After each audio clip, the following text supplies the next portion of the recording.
Alright, Shalom. Before I start, I'm going to give all praises to Yahweh Bahasham, Yahweh Shai Bahasham, Rachachodash, the honors to the elders and apostles of Great Millstone. Peace, blessings, and salutations. All like Akim wa Akwath, learning, teaching in truth and sincerity. Another video of the Spirit. Your brother Malak from GMS Detroit. Alright, Americans are fed up with America, and it looks like we have a civil war quite seriously brewing up down there in the beautiful state of Texas. Alright, so we're just gonna get some clips.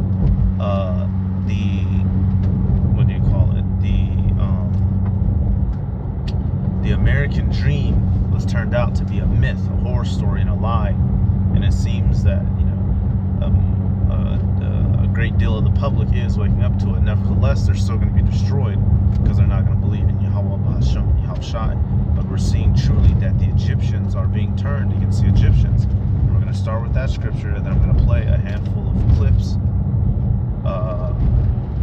The single life sucks. The married life sucks.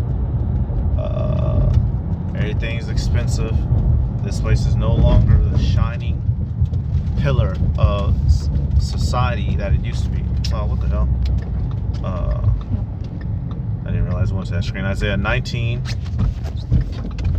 I'm gonna start at. It looks like.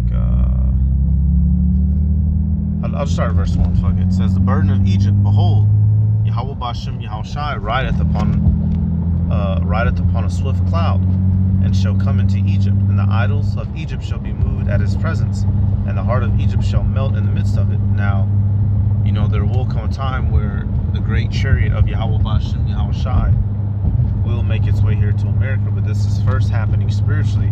The spirit of Yahweh Bashem Yahweh Shai has come down upon the elect, and it's caused things to become sour in the mouths of the people of Babylon. The society is collapsing. Alright, and the idols, the different things that these people look up to and worship, it's all failing. The music is failing. The cars ain't what they used to be. The food ain't what it's supposed to be. All forms of entertainment, all forms of escape, it's not giving any balm to fix these people. Verse 2. "And I will set the Egyptians against the Egyptians, and they shall fight everyone against his brother and everyone against his neighbor, city against city and kingdom against kingdom." So quite literally, it is going to be a civil war here in Babylon. All right, the nations, all the mixed nations that are living here are going to be, race riots as well. People and tribes are going to be fighting one against another, and Americans themselves are going to be fighting one against another. For what they believe to be their rights and laws and all this and all that. All right, so let's get some clips with this Texas issue real quick. Important that everyone knows what is happening in Texas right now, because this is literally how civil wars begin. Yesterday, the governor of Texas released a statement in which he said that as of January the 24th, he has officially declared an invasion of the southern border by illegal immigrants, and has now invoked an act that will mobilize the Texas National Guard, which is the state's own military forces, in order to protect and defend itself, which put simply is a massive stance against the U.S. federal government and Joe Biden. And don't forget that Texas was once an independent state. There are still a lot of people who want them to become their own country again. Now, if you didn't know, the southern border has been an escalating point of contention over the last 3 years. But this whole situation blew up last week when Texas authorities placed razor wire over a part of the border that had seen a high number of illegal crossings. But then, when the federal border force troops arrived, the Texas National Guard blocks them from entering the area and accused them of trying to destroy their fortifications. The Biden administration then took this matter to the Supreme Court, which ruled that the U.S. Border Patrol agents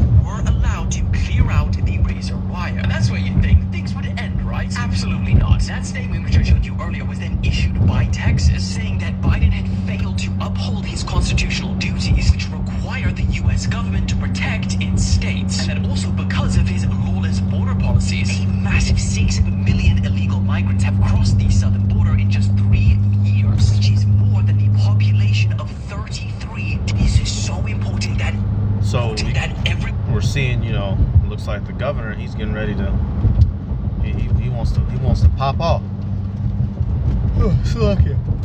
The governor wants to pop off. Too many immigrants is coming in, Mr. B. Biden didn't do what he was supposed to do, keep the motherfuckers back. So now motherfuckers is ready to revolt. Get this next one. Pretty incredible news coming out in the past 24 hours as Civil War warnings, they grow over the Texas border standoff. This just coming out this morning.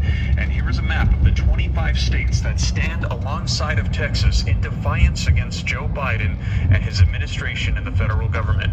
Hold the line. Republicans rally to Abbott's defense in border standoff with Biden. From the Texas House to the former President Donald Trump, Republicans around the country defend Governor Greg Abbott's challenges to the Biden administration's border. So, and obviously, Texas isn't the only country wanting to, secede, right? Texas is one of them big ones that's leading the charge. So you got everybody ready to split up. And so here it is. You'll have this country having a civil war, eating itself from the inside out. Then World War III pops off, and the real invasion comes. All right. Similar to ancient Rome. Ancient Rome was having its internal issues. Then what happened? It eventually collapsed. All right. The military was spread all over the damn place. Money was going up. Money was devalued. Right. The same things that we're seeing in America now. That's how we know actually that this is the same place. Matter of fact, let me get that real quick. And you thought these idiots, these Babylonians, would have learned their lesson, but they didn't. All right. This is that beast that was wounded when it was healed. Revelation 13. I'm gonna start at verse 2. It says, "And the beast which I saw was like unto a leopard, and his feet were as the feet of a bear, and his mouth as the mouth of a lion. And the dragon gave him his power, and his seat, and his great authority."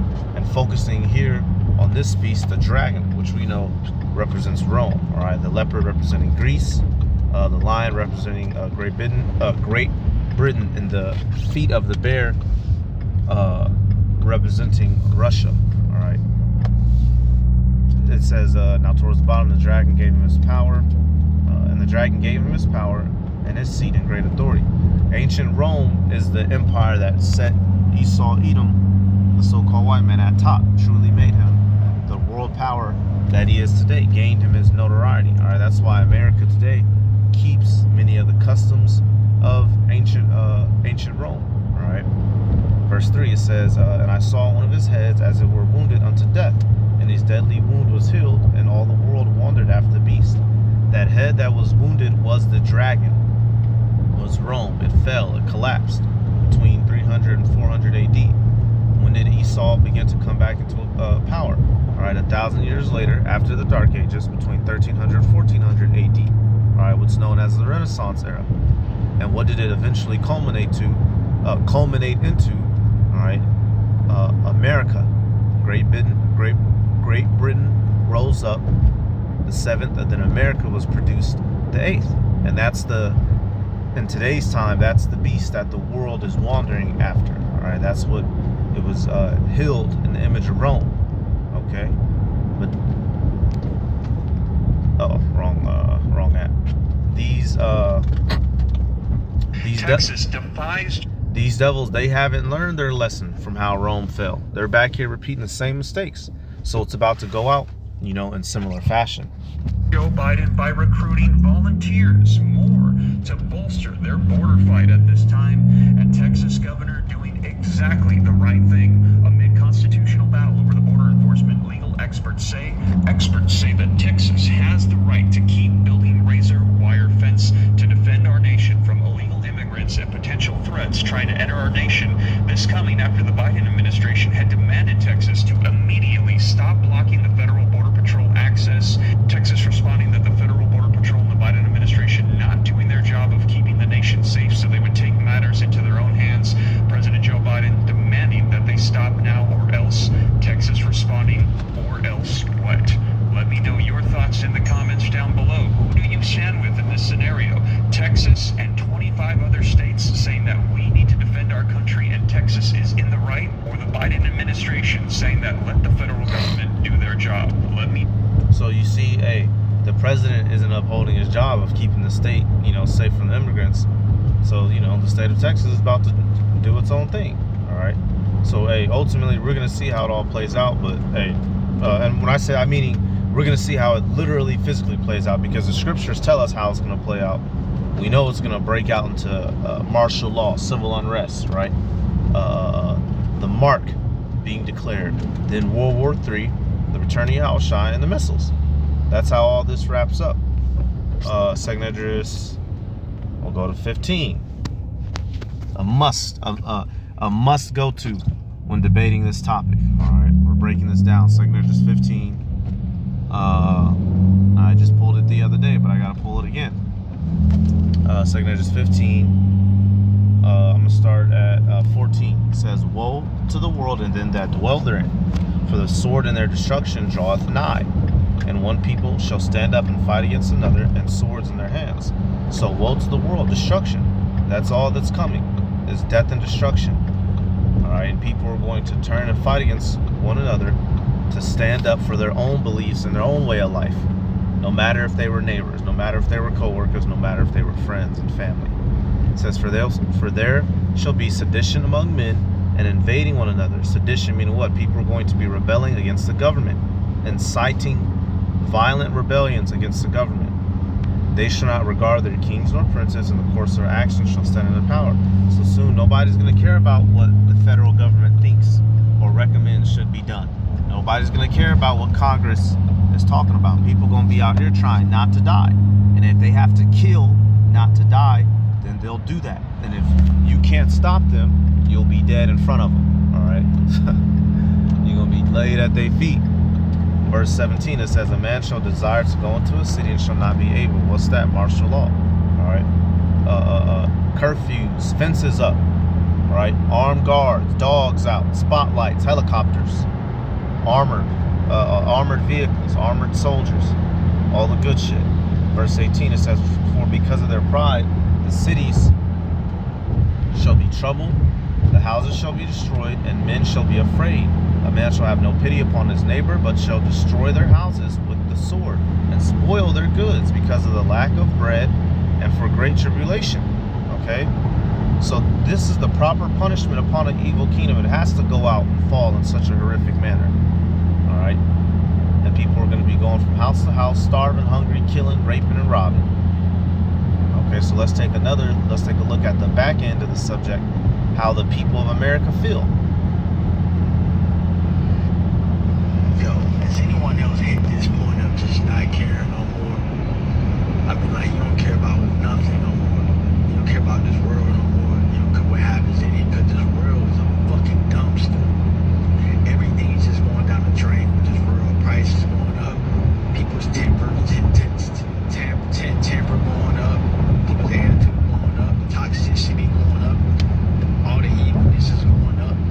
It just makes me not give a fuck about nothing no more. If this world was to burn right now, I wouldn't even care. Even if it burned, would be on it, because at this point, evil needs to die tonight. I don't care what it takes, bro. Get these people out of power, these evil motherfuckers. And this world just really do need to be changed, because there's too much bad people in this world. Goddamn, as a kid, I thought the world would at least be neutral. Bad and good, nah, it's mostly bad. It's mostly bad. It's rare you're gonna run into a genuine person. You're not gonna have too many friends in your life. Most people in your life for a season, but it is a reason, you know, but just a season and that's it. Shit, because I'm at a point now, I don't care what happened. I don't even care what happened in my own life. Like, I don't know on no crazy shit like, nah, I mean on some shit like you just don't care no more. And it seems like we don't care, everything better anyway, so I should try it. I ain't gonna lie, my life is fucking amazing, y'all, because I don't give a fuck about nothing.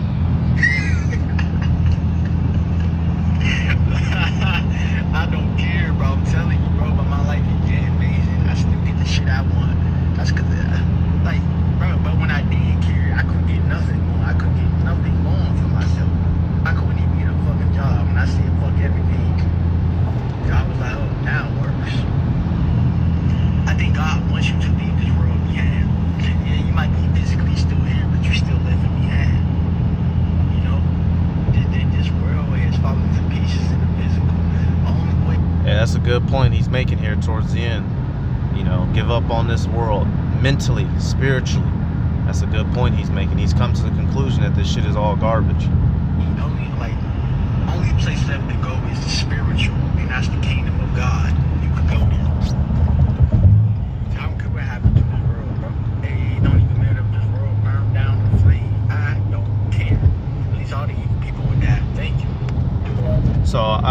knows he's an Israelite. But right there, you know, he came to a logical conclusion. If you're if you're at least around the age of 25, you know, you came up just a little bit in the 90s, you know, 30s, and you know, 30 years old and up.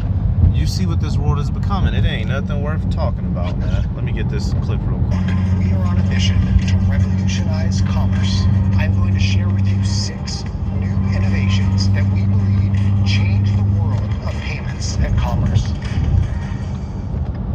Household. All right, so I got this clip right here. We're gonna take a look at the single life. Nearly half of all U.S. adults are single today. That number has been steadily rising for several decades. Nearly 70% of men and about 65% of women were married in 1960.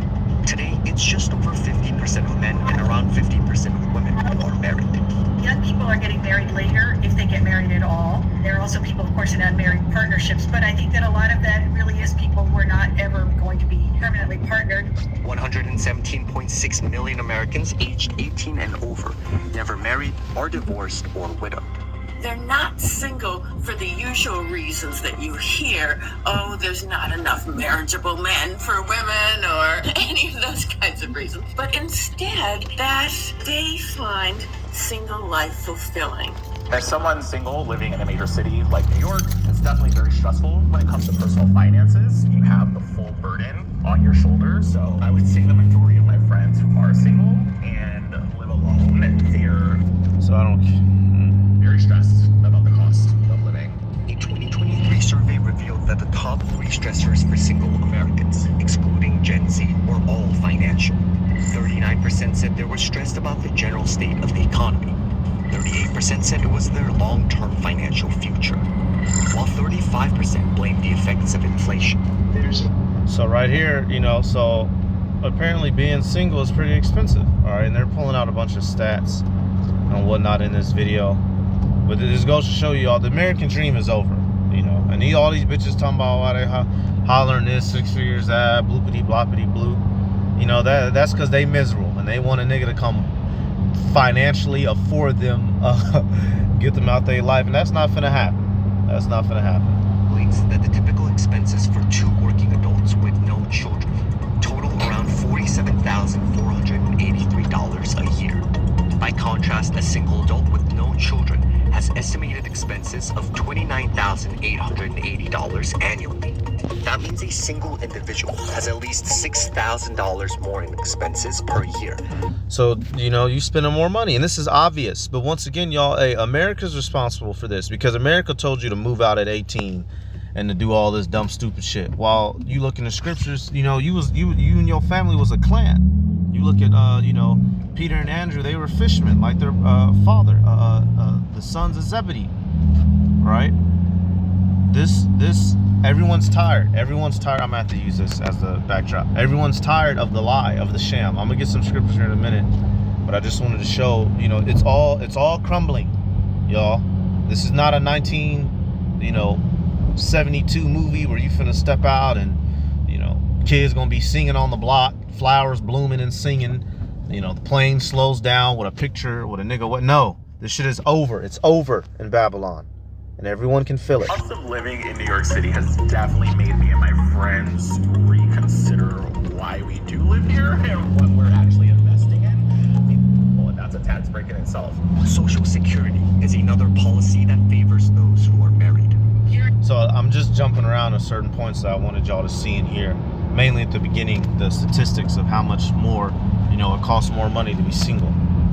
Which, you know, it's not like in this country, they're not pushing you to hurry up and get married. You get pushed to go to school, get your job, get your education. So you're being pushed to go through the route of suffering in this world, which is why you come to scriptures like Isaiah 24. Motherfuckers are crying out, man. Babylon ain't what it used to be. Isaiah 24 and verse 8.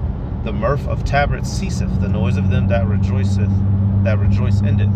The joy of the harp ceaseth. They shall not drink wine with the song.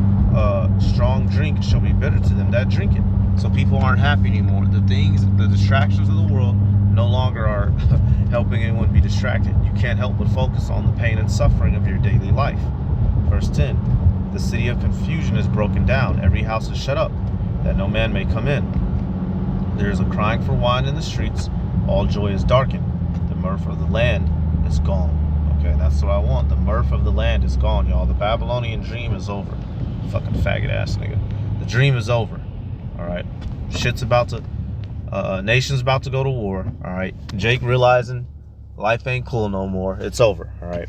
So I'm going to give all praises to Yahweh, Bahasham, Yahweh Shai, Bahasham, Rakah Kodash, double honors to the elders and apostles of Great Millstone. Peace, blessings, and salutations to all like Akim Wa Akwath, learning, teaching, and truth and sincerity. Shalom.